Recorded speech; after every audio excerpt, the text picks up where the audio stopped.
क्या आप बिहार में ज़मीन खरीदने जा रहे हैं तो सिर्फ एक गलती आपका रजिस्ट्री रोक सकता है। दोस्तों, land registry process in Bihar के बारे में आज हम लोग बात करेंगे और यहाँ पर हम लोग ये भी जानेंगे कि किन दस्तावेज़ों की ज़रूरत होता है। अगर हम ज़मीन रजिस्ट्री कराने जाते हैं तो हमको कौन कौन सी दस्तावेज़ की आवश्यकता पड़ता है, ये सारी डिटेल आज हम लोग बात करने वाले हैं। साथ में दोस्तों हम ये भी जानेंगे कि रजिस्ट्री से पहले हमें क्या क्या डॉक्यूमेंट्स हमको चेक करना रहता है, कौन कौन सी डॉक्यूमेंट्स हम लोग भली भांति चेक करें, ये भी हमें जानना होता है। इसके साथ में दोस्तों रजिस्ट्री की प्रक्रिया क्या होता है, ये भी हम लोग जान लेते हैं। तो दोस्तों सबसे पहले हम जानते हैं, अभी बात करते हैं कि किन दस्तावेजों की आवश्यकता पड़ता है। तो ज़मीन मालिक का आधार कार्ड और पैन कार्ड ये ज़रूरी आवश्यकता पड़ता है। इसके साथ में दोस्तों उनका फ़ोटो लगते हैं और विक्रेता के ज़मीन के कुछ कागजात लगते हैं, जैसे कि खाता नंबर, खेसरा नंबर, जमाबंदी, लगान रसीद, ये सारे डॉक्यूमेंट्स हम लोग को आवश्यकता पड़ता है। अब रजिस्ट्री से पहले क्या क्या हम लोग चेक करें, हमने समझ लिए कि हमें कौन कौन सी डॉक्यूमेंट हमको लगता है, ये जान गए। अब हमें चाहिए होता है कि रजिस्ट्री से पहले क्या क्या चेक करें। तो सबसे पहले ज़मीन का असली मालिक कौन है, ये क्रेता के लिए। अगर क्रेता ज़मीन खरीदने जा रहा है, कोई ज़मीन को खरीद रहा है, तो उस जगह पे क्रेता ये करेगा कि सबसे पहले ज़मीन मालिक कौन है, जिस ज़मीन को हम लोग खरीदने जा रहे हैं उस ज़मीन का मालिक, असली मालिक कौन है, ये पता करना बहुत ज़रूरी है। इसके साथ में जमाबंदी अपडेट है या नहीं है, ये भी जानना काफ़ी बड़ा ज़रूरी चीज़ें होता है। और साथ में नक्शा और खसरा मिल रहा है कि नहीं, नक्शा खसरा मिल रहा है कि नहीं, इसको भी हमें मिलान कर लेना चाहिए होती है। और ज़मीन पर कोई किसी भी तरह का वाद विवाद है कि नहीं है, ये भी हमें चेक कर लेना चाहिए। दोस्तों आप लोग यहाँ पर खुद आप बिहार भूमि पोर्टल पर जाकर आप अपने मोबाइल के माध्यम से चेक कर सकते हैं, या फिर है आप किसी भी कंप्यूटर के माध्यम से चेक कर सकते हैं। तो वहाँ से आपको क्लियरली पता चल जाता है कि भाई उस ज़मीन पर किसी भी तरह का वाद विवाद तो नहीं है, वो भी आपको देख सकते हैं, वो पता कर सकते हैं। और इसमें किसी भी तरह का अगर लोन लिया हुआ होगा, किसी भी बैंक से अगर लोन लिया होगा तो कौन सी बैंक से लोन लिया है वो भी आपको पता चल जाता है। और उसमें बकाया अगर राशि होगा तो वो भी आपको क्लियरली पता चलता है कि इस बैंक से आपका लोन चल रहा है बोल के वहाँ पे क्लियर पता चल जाता है। तो ऐसे पहले अगर लोन चल रहा होगा तो पहले आप ज़मीन मालिक को बोलिए कि पहला तो ये लोन जो चल रहा है इसको आप लोग क्लियर ज़रूर करवा लें, तो उसके बाद ही जो है आगे रजिस्ट्री का प्रक्रिया आपको होनी चाहिए। अब दोस्तों इसके बाद हम लोग जानते हैं कि रजिस्ट्री की प्रक्रिया क्या होता है, ठीक है। अब रजिस्ट्री की प्रक्रिया कैसे होगा, तो सबसे पहले हमें क्या करना पड़ता है कि दस्तावेज के सत्यापन कराना पड़ता है, ठीक है। दस्तावेज का सत्यापन होता है। आजकल हम लोग क्या करते हैं कि भाई रजिस्ट्री से पहले हमें सीईओ के माध्यम से, यानी कि सर्कल ऑफिसर आपके ज़मीन को वेरीफाई करेंगे, सत्यापन करेंगे कि वहाँ पर ऐसे। अब नया नियम लागू हो गया है, जब से नया नियम लागू हुआ है तब से ज़मीन बेचने से पहले आपको जो है सीईओ के माध्यम से आपको सत्यापन कराना जरूरी होता है। हो सकता है भाई वहाँ पे वो ज़मीन हो सकता है, सरकारी ज़मीन हो सकता है, या उनका निजी ज़मीन हो सकता है, या फिर किसी तरह वाद विवाद हो है या नहीं है, वो सारी चीज़ें भली भांति जो है सीईओ साहब अब चेक करके देते हैं, चेक करेंगे, सत्यापन करेंगे, उसके बाद एक रिपोर्ट बना कर देते हैं, तब जाके आपका रजिस्ट्री हो पाती है। ये बहुत ही इम्पोर्टेंट चीज़ है। ये डॉक्यूमेंट्स अगर ये सत्यापन अगर आपका डॉक्यूमेंट्स नहीं रहेगा तो आपका रजिस्ट्री रुक सकता है, ठीक है। ये काफ़ी बड़ा इम्पोर्टेंट चीज़ होती है।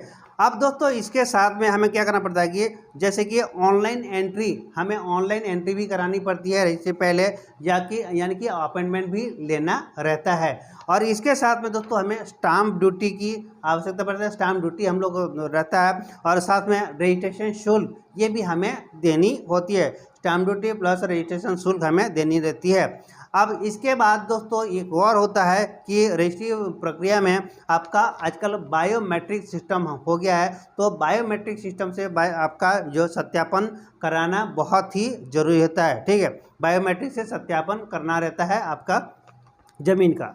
अब रजिस्ट्री पूरी होने के बाद दोस्तों अब क्या होता है कि एक दाखिल खारिज की प्रक्रिया होता है। जब जैसे ये सारे करने के बाद रजिस्ट्री कंप्लीट हो गया, कंप्लीट हो जाने के बाद आपको दाखिल खारिज, जिसे हम लोग बोलते हैं म्यूटेशन, यानी कि जो आपका जब रजिस्ट्री हो जाता है, रजिस्ट्री हो जाने के बाद नाम परिवर्तित होता है, नाम ट्रांसफ़र किया जाता है, उसको हम लोग दाखिल खारिज बोलते हैं। और ये भी कराना काफ़ी बहुत ज़रूरी होता है। अगर यही चीज़ें नहीं कराते हैं तो धोखाधड़ी भी हो जाता है। कई बार क्या होता है, ज़मीन मालिक क्या करता है कि भाई उसी के नाम से पहले भी दिखा जाता है, हो सकता है 5 महीना 6 महीना या फिर साल भर तक आपने यही चीज़ें म्यूटेशन नहीं कराया है, तो उस जगह पे आपके साथ कई बार जो फ्रॉड भी हो सकता है। इसलिए आप अगर ऐसे करते हैं तो ये अच्छा, इसमें हमने ये भी बताया, बायोमेट्रिक सिस्टम बताए थे। अब इसके अंदर ये भी होता है कि भाई बेचने वाला व्यक्ति और खरीदने वाला व्यक्ति दोनों का बायोमेट्रिक सिस्टम से आपका सत्यापन की जाती है। साथ में गवाहें भी रहता है, गवाह की आवश्यकता पड़ता है, ठीक है। गवाह लोग भी वहाँ पे जाते हैं, ठीक है। अब वहाँ पे क्या होता है कि वहाँ पे बाय फेस आपको जो है कैमरे के सामने जो है वहाँ पे जो है फ़ोटो खींचा जाता है ऑटोमेटिकली, ठीक है। अब ये सिस्टम होता है। और आजकल जो है वहाँ पर जो रजिस्ट्री प्रोसेस था वहाँ पे आजकल डिजिटल साइन की आवश्यकता पड़ती है, डिजिटली सिग्नेचर करना पड़ता है। और हर पेपर एक एक करके जो है सारे जितने भी डॉक्यूमेंट्स रहेंगे आपका, सारे डॉक्यूमेंट जो है आपका स्कैनिंग होता है, स्कैन होकर जो है वहाँ पे फिट होता है और डिजिटली साइन इन होता है। और इसमें ये भी रहता है कि भाई वहाँ पे रजिस्ट्रार साहब पूछते भी हैं आपको कि भाई लेन देन की मैटर को, जैसे कि आपने ज़मीन बेच रहा है तो उनसे बोलेंगे क्या आपने पूरा पेमेंट आपने ले लिया कि नहीं लिया, इसका जो भी लगते हैं उसका वो पूछा जाएगा। और आपने जो खरीदने वाला व्यक्ति है उसको भी बोला जाएगा कि क्या आपने उनको फुल पेमेंट दे दिया कि नहीं दिया, वो भी क्लियरली पूछा जाता है। दोनों तरफ से भली भांति सही सलामत पाया तब जाके तब जाके रजिस्ट्री हो पाती है, तब जाके रजिस्ट्रार साहब साइन इन करते हैं। और जिसमें आपने विटनेस आप लेकर गए रहते हैं उनसे भी पूछा जाता है क्या आप इनको जानते हैं कि नहीं जानते। वो व्यक्ति बोलेगा कि हाँ मैं इनको भली भांति जानता हूँ, आपके उन्हीं के एरिया का व्यक्ति हो, मैं इनको जानता हूँ और इनका ही वो ज़मीन है और इसमें उस ज़मीन में कोई बात विवाद ऐसा कुछ नहीं है, कुछ त्रुटि नहीं है। इस तरीके वहाँ भी जो गवाह में रहते हैं व्यक्ति, वो भी वहाँ पे कुछ बयान देते हैं। तब जाके रजिस्ट्रार साहब वहाँ पे सब क्लियर हो जाने के बाद ही जो है वहाँ पे रजिस्ट्री होती है। और रजिस्ट्री हो जाने के बाद दाखिल खारिज होता है, जो मैंने आपको इससे पहले आपको बताया। तो ये प्रक्रिया होता है।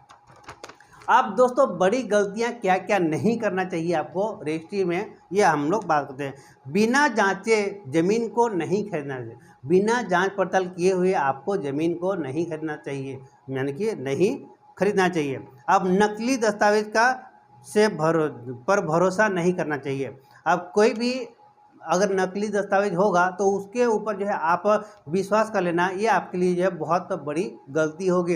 तो इसीलिए आपको भली भांति उसको चेक करा लेना चाहिए, वेरीफाई करा लेना चाहिए, तब जाके आपको खरीदनी चाहिए। अब जमाबंदी नहीं देखना, आप अगर जो है गलतियाँ ये भी होता है, आप जमाबंदी अगर नहीं देखकर आपने रजिस्ट्री करा लेते, ये आपके लिए गलती है।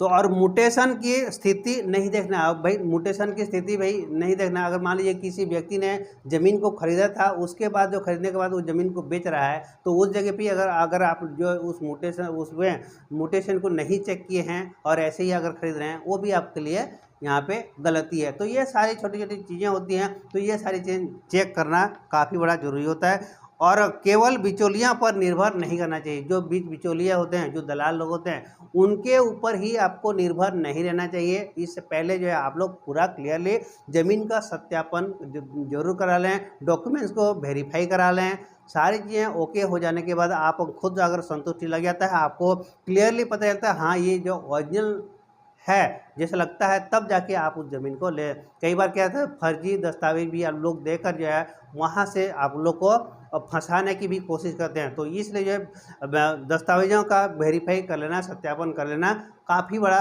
ज़रूरी चीज़ें होती है। अगर आपको बिहार की ज़मीन रजिस्ट्री या प्रॉपर्टी से जुड़े और भी कुछ जानकारी लेना चाहते हैं तो ज़रूर इस चैनल को सब्सक्राइब करके रख रहे हैं, ताकि आने वाले टाइम में ज़मीन के रिलेटेड आप लोग को और भी बहुत सारा वीडियो मिलने वाला है। आज के लिए इतना ही, फिर मिलते हैं नई वीडियो के साथ। तब तक के लिए आप सभी को तहे दिल से नमस्कार।